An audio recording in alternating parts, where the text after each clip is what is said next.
नमस्कार दोस्तों, स्वागत करता हूं आपका इस नई वीडियो में। दोस्तों, आज की वीडियो का हमारा विषय है पर्यावरण प्रदूषण। तो आज हम जानेंगे कि पर्यावरण को कौन कौन से ऐसे प्रदूषक तत्व हैं जो प्रदूषित करते हैं, और किसी भी परीक्षा में पर्यावरण प्रदूषण से संबंधित कौन कौन से नए प्रश्न बनते हैं या फिर बार बार अधिकतर कौन कौन से प्रश्न पूछे जाते हैं। इन सभी को हम आपके लिए एकत्र करके लाए हैं, तो इस वीडियो में शुरू से लेकर अंत तक बने रहिएगा। आप सभी हमारे चैनल AR स्टडी क्लासेस को सब्सक्राइब कर दें और बेल आइकन को दबा दें। चलिए सबसे पहले बात करते हैं पर्यावरण प्रदूषण आखिर होता क्या है। तो पर्यावरण में प्रदूषक पदार्थों के प्रवेश के कारण प्राकृतिक संतुलन में पैदा होने वाले दोष को प्रदूषण कहते हैं। यानी प्रदूषक पदार्थों के कारण प्रकृति में जो असंतुलन पैदा होता है प्रदूषण कहलाता है। प्रदूषक पर्यावरण और जीव जंतुओं को नुकसान पहुंचाते हैं। प्रदूषण का अर्थ है हवा, पानी, मिट्टी आदि का अवांछित द्रव्यों से दूषित होना। पर्यावरण प्रदूषण दो प्रकार का होता है, मानव जनित और प्राकृतिक जनित।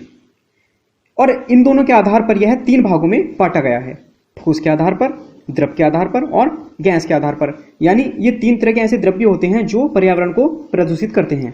तो बात करते हैं ठोस के आधार पर, इसमें धूल, पारा और एरोसोल ये सभी कण मिले होते हैं। द्रव की बात करें तो अमोनिया, यूरिया और नाइट्रेट ये द्रव अवस्था में मिली होती हैं। SO2 यानी sulphur dioxide, NO2 nitrogen dioxide, CO carbon monoxide, CFCS यानी क्लोरोफ्लोरोकार्बन गैस।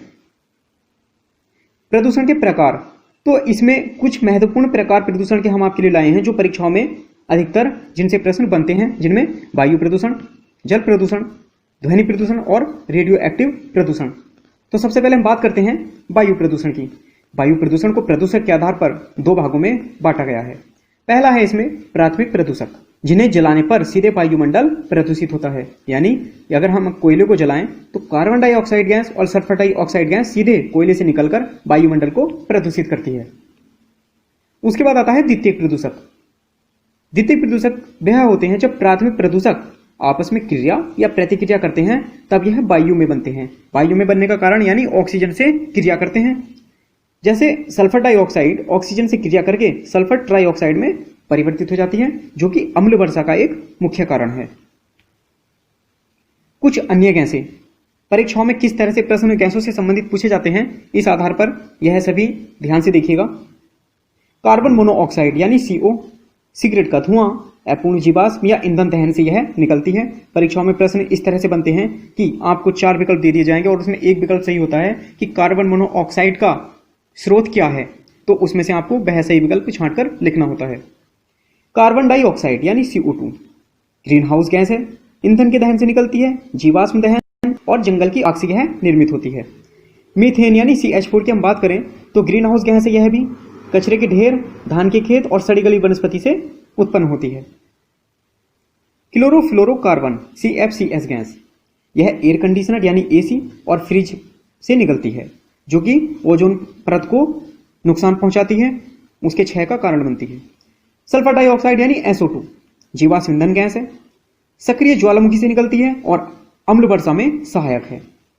नाइट्रोजन डाइऑक्साइड यानी NO2 यह भी जीवाश्म ईंधन से निकलती है और अम्ल वर्षा का कारण बनती है। ओजोन O3 यह अपने 100% में से 90% तो वायुमंडल में मिलती है, जो कि पराबैंगनी किरणों से पृथ्वी की रक्षा करती है, और धरातल पर 10% पाई जाती है, जो कि कोहरा बनने का कारण बनती है।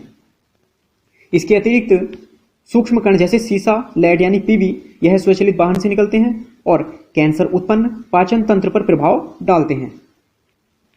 निलंबित कणिकीय पदार्थ यानी SPM, अगर हम इसकी फुल फॉर्म की बात करें तो सस्पेंडेड पार्टिकुलर मैटर, और इसका अर्थ है पृथ्वी के वायुमंडल में उपस्थित ठोस या तरल पदार्थ के छोटे टुकड़ों को कहा जाता है SPM। 0.01 माइक्रोमीटर से 100 माइक्रोमीटर तक के कण या सूक्ष्म कण SPM कहलाते हैं।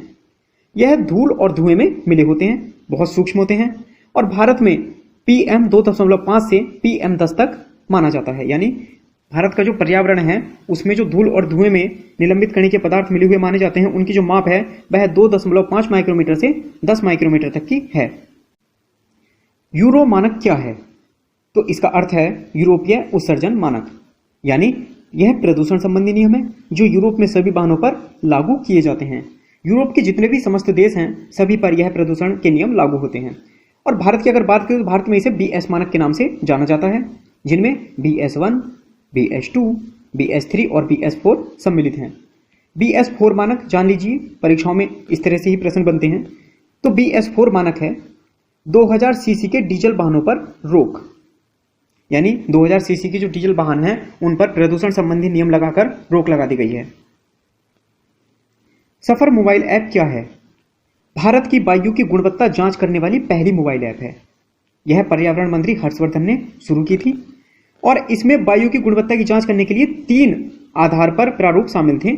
हरा रंग न्यूनतम स्तर का प्रतीक था, पीला रंग सूक्ष्म प्रदूषण का और लाल रंग खतरनाक स्तर का प्रतीक था। NAQI क्या है? नेशनल एयर क्वालिटी इंडेक्स, यानी वायु गुणवत्ता सूचांक। यह एक सूची बनाई गई थी जिसमें 8 तरह के प्रदूषण सम्मिलित किए गए थे जो कि पर्यावरण को अधिक मात्रा में प्रदूषित करते हैं और हानिकारक हैं। तो इनमें SO2, CO, PM2.5, PM10, NO2, PV, O3 और NH3 ये सभी सम्मिलित थे और इन सभी के आधार पर 6 श्रेणियों में बांटा गया, जैसे अच्छा, संतोषजनक, सामान्य रूप से, प्रभावित, खराब, बहुत खराब और गंभीर। अन्य महत्वपूर्ण प्रश्न, वायु प्रदूषण से संबंधित यह नियम है।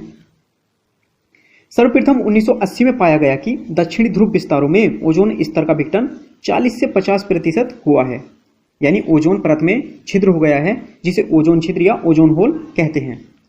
वायु प्रदूषकों में 50% भाग CO2 का होता है और ध्यान दीजिएगा CO2 सबसे भारी गैस है। जेट विमान से निकलने वाली गैस है नाइट्रोजन ऑक्साइड। भोपाल गैस त्रासदी, मिथाइल आइसोसाइनेट इसकी वजह बनी थी। भोपाल में एक बहुत बड़ी गैस त्रासदी हुई थी जिसमें हजारों लोगों की मौत हुई थी और लाखों लोग इससे प्रभावित हुए थे और आज भी जो वहां पर नए बच्चे जन्म लेते हैं वह अपंगता के शिकार होते हैं। तो यह जिस गैस की वजह से हुई थी, मिथाइल आइसोसाइनेट। भोपाल गैस त्रासदी कब हुई थी? तो 2 दिसंबर 1984 को यह घटना हुई थी। जल प्रदूषण, अब बात करते हैं वायु प्रदूषण के बाद हम जल प्रदूषण की। तो पेयजल में जो हानिकारक पदार्थ मिले होते हैं, यानी जो जल हमें पीने योग्य लगता है उसमें हानिकारक पदार्थ मिले होते हैं, फ्लोराइड और आर्सेनिक। DO क्या है? DO का मतलब है डिसोल्व्ड ऑक्सीजन, यानी पानी में ऑक्सीजन की मात्रा ज्ञात करने के लिए यह टेस्ट किया जाता है कि पानी में कितनी मात्रा में ऑक्सीजन मिली है। MPN क्या है? तो MPN का अर्थ है मोस्ट प्रोबेबल नंबर, यानी ई कोली जीवों के पहचानने के लिए यह टेस्ट किया जाता है। ई कोली जीव वे होते हैं पानी में मिले होते हैं और हमारे शरीर में पहुंचकर हमें नुकसान पहुंचाते हैं, यानी हिज्जा और पेचिस का कारण बनते हैं। COD क्या है? COD का अर्थ है केमिकल ऑक्सीजन डिसोल्व या डिमांड। जल में जीवों के कार्बनिक पदार्थों के ऑक्सीकरण हेतु आवश्यक ऑक्सीजन टेस्ट, यानी जल में कितनी मात्रा में ऑक्सीजन मिली है कि वह ऑक्सीकरण कर सकती है कार्बनिक पदार्थों का, यह जांचने के लिए COD एक टेस्ट किया जाता है। इसी तरह से BOD क्या है? तो BOD का अर्थ है बायोकेमिकल ऑक्सीजन डिसोल्व या डिमांड। जीवों के जल में रहने हेतु जल का ऑक्सीजन टेस्ट, यानी क्या जल में इतनी मात्रा में ऑक्सीजन मिली है कि उसमें जीव जंतु जीवित रह सकते हैं, यह जानने के लिए यह टेस्ट किया जाता है। ध्वनि प्रदूषण की अब हम बात करते हैं तो कुछ महत्वपूर्ण प्रश्न ही आपके लिए यहाँ पर लेके आए हैं। ध्वनि की तीव्रता को डेसिबल में मापा जाता है। यह डेसिबल जो है ध्वनि मापने की एक इकाई है। उसके बाद मानव ध्वनि सुन सकते हैं, तो मानव जो ध्वनि सुन पाते हैं वह 20 हर्ट्ज से 20,000 हर्ट्ज तक की होती है। 10 हर्ट्ज की ध्वनि कौन सुन सकते हैं? तो हिरन, गेंडा जैसे जो जानवर होते हैं वह 20 हर्ट्ज से कम की ध्वनि यानी 10 हर्ट्ज तक की ध्वनि सुन लेते हैं। ध्वनि की चाल सबसे अधिक होती है ठोस में, जो कि 5130 मीटर प्रति सेकंड की रफ्तार से चलती है। ध्वनि की चाल सबसे कम होती है गैस में, यानी 332 मीटर प्रति सेकंड यह होती है, और द्रव में ध्वनि की चाल होती है 1483 मीटर प्रति सेकंड। तो अब हम बात करते हैं ध्वनि की कुछ माप की, जो कि प्रश्न बन सकते हैं। तो 45 डेसिबल जो सामान्य बोलचाल की भाषा या ध्वनि कहलाती है। 80 डेसिबल यह हानिकारक मानी जाती है और 90 डेसिबल बहरापन का कारण बनती है। यदि हम लगातार 90 डेसिबल की ध्वनि सुनते रहें तो यह बहरापन का कारण बन सकती है। बात करते हैं जेट विमान की ध्वनि होती है तो यह 150 डेसिबल तक होती है। ध्वनि को सोख लेता है नीला रंग। अब बात करते हैं ग्रीन मफलर क्या है, तो यह बहुत महत्वपूर्ण है, समझिएगा।